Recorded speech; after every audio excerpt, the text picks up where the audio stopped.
आपण जाणून घेतोय की 2019 मध्ये नेमकं दडलंय काय, राजकीय दृष्ट्या काय हालचाली घडू शकतात. मला थेट मुद्द्यावर यायचं आहे. मारटकर सर, शरद पवार पंतप्रधान होऊ शकतात? शरद पवार आणि काँग्रेस असं जे एक गठबंधन आहे, जसं एकमेकांचं सूर मिळणं, याच्यामध्ये महत्त्वाचं आपण रवी कुंडली म्हटलं.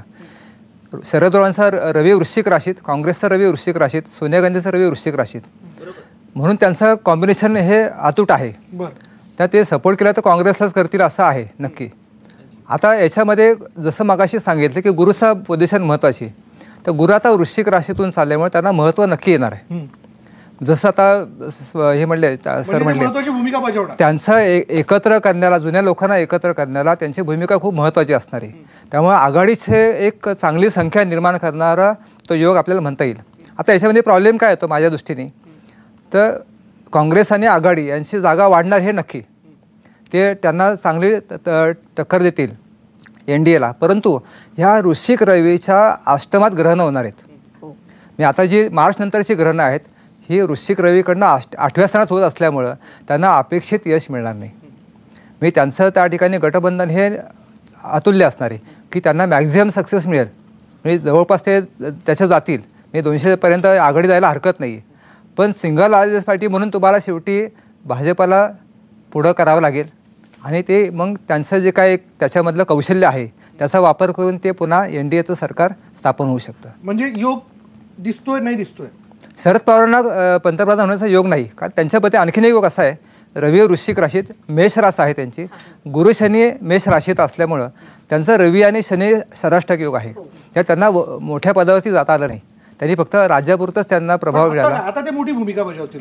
आता ते एकत्र करण्यासाठी त्यांची भूमिका अतिशय महत्त्वाची, जुन्या लोकांना आणि नवीन लोकांना एकत्र करणं. विद्यालक्ष्मी, आता इथे जो प्रश्न उपस्थित केला आहे त्याच्यात साधारणपणे मागचे कार्ड्स काही आपण बघितले, त्याच्यात आपल्याला बीजेपीचं पारडं जड होताना दिसतंय. त्याच्यामुळे अर्थातच बीजेपीचाच राजा बसेल. बीजेपीचाच राजा बसेल.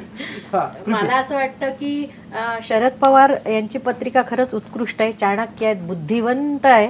पण चाणक्यांनी नेहमी दुसऱ्यालाच पद दिलेलं आहे, त्याच्यामुळे ते चाणक्याच्याच भूमिकेत राहतील. बस ते सत्ता चालवतील, बाहेर बसून ते नाही. माझ्या मते ते काँग्रेसला सपोर्ट करतील, अगदी कुठल्याही अनकंडिशनल सपोर्ट असेल तो, पण ते फॉर मात्र बीजेपीला होणार आहे. आणि अर्थातच माझ्या मते नरेंद्र मोदी परत एकदा आपल्या भारताचे पंतप्रधान होतील आणि 250+ NDA येण्याची शक्यता आहे. म्हणजे भाजपा त्यांचे इतर मित्र पक्ष मिळून ते अधिक जातील. पण तुमच्या शेजारी मात्र वेगळा अंदाज व्यक्त करतात. अर्थात. पंडित जी, शरद पवार, ऐसा है कि जिस तरह का वातावरण मेरे शास्त्र में मुझे जो दिखाई देता है, permutation and combination, Naidu, Telangana के चंद्रशेखर, लालू प्रसाद यादव, ममता, माया, इन सब की कुंडलियों का जब हम अध्ययन करते हैं और सबका एक सुदर्शन चक्र बनाते हैं, तो डेफिनेटली एक बात पक्की है कि पंतप्रधान तो होने के योग कम हैं, ना के बराबर हैं. जैसे इन्होंने बताया, पंतप्रधान की तो पोस्ट नहीं जा रही ना, जैसे अडवाणी बने थे. तो अगर मेरे वातावरण में जो दिखता है कि शरद पवार 2019 का सबसे बड़ा राजनीतिक पहलवान होगा, जो सबको इकट्ठा करके डेफिनेटली सोनिया गांधी और राहुल गांधी को एक उपहार के तौर पर सत्ता प्लेट में रख के देने के योग्य हो सकता है. और उसके अगेंस्ट में उनको उप प्रधानमंत्री मिल ही सकता है.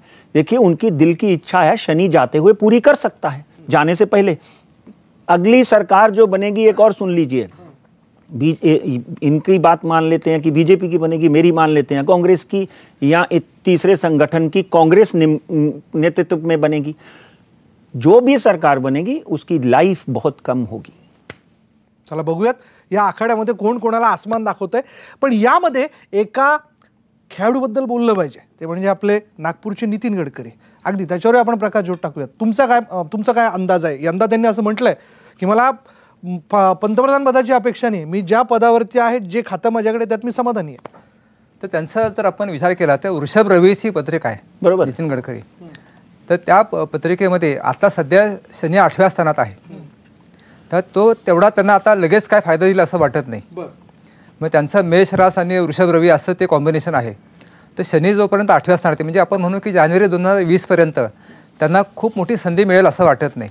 फक्त आता काय झालं की रवी समोरून गुरु चाललाय, त्यात त्यांचं महत्त्व कमी होणार नाही, ते वाढणारच आहे. मी जसं महाराष्ट्रामध्ये तरी त्यांना उचललं जातं आता की 5 राज्यांच्या निवडणुका हारल्यानंतर आता गडकरींनी पंतप्रधान व्हावं अशी महाराष्ट्रातील लोकांची इच्छा असणं स्वाभाविक आहे.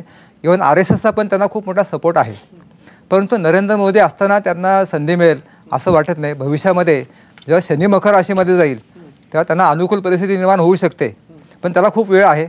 अजून 1.5 वर्ष तरी मला वाटतं त्यांना तिथपर्यंत जाण्याची काही परिस्थिती दिसत नाही. म्हणजे ते अष्टमंडळात राहणार. 19ला तर शक्य नाही असं मला वाटतं. अष्टमंडळात ते राहतील 100%. म्हणजे ते अष्टमंडळात राहतील, अष्टप्रधान मंडळात. नितीन गडकरींचे योग काय सांगतात?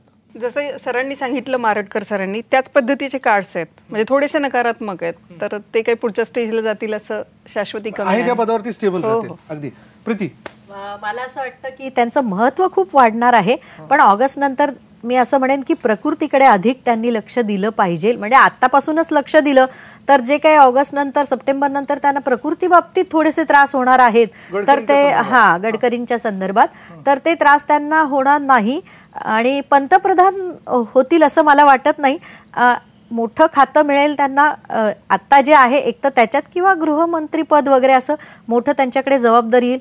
अर्थातच त्यांच्या मतालाही खूप वजन येईल, आत्तापेक्षाही वाढेल आणि पत्रिका अजून ग्रेसफुल होते. फक्त प्रकृतीकडे लक्ष देणं ह्या वर्षामध्ये खूप जास्त महत्त्वाचं आहे. गरजेचं आहे त्यांना. पंडित जी, देखिए ऐसा है कि जो इस वक्त भारतीय जनता पार्टी में एक नया संगठन पैदा हो रहा है. हर पार्टी में कुछ लोग सहमत होते हैं, कुछ नहीं होते हैं. जैसे इन्होंने बोला कि आपस के लोग ही उन मोदी जी को कहीं दुखी कर सकते हैं या अमित जी को दुखी कर सकते हैं. तो भारतीय जनता पार्टी में एक संगठन जो है, जो लालकृष्ण आडवाणी, जसवंत सिन्हा, शत्रुघ्न सिन्हा के नेतृत्व में आगे आएगा, उसमें डेफिनेटली एक बात दिखती है साफ साफ. नितिन की गुरु की महादशा चल रही है. एक बात साफ साफ दिखाई देती है कि भारतीय जनता पार्टी का नेतृत्व एक अभी 19 का तो योग बहुत कम है. नेतृत्व और भारत का प्रधानमंत्री बनने की क्षमता नितिन गडकरी की कुंडली में 2030 से पहले पहले दिखती है. मगर 2019 उनके लिए डेफिनेटली उनकी पोजीशन को एलिवेट करेगा. वो बढ़ेगी, पोजीशन बढ़ेगी उनकी. खरं तर फार या ठिकाणी महत्त्वाचे खुलासे, महत्त्वाचे अंदाज भाकितं व्यक्त केली जात आहेत. जाता जाता अगदी एका शब्दात, ज्याला आपण एका वाक्यात उत्तर द्या असं आपण म्हणतो, या जाता जाता आपण जाणून घेणार आहोत भारताचा पुढला शिलेदार भाजप की काँग्रेस? भाजप. बीजेपी.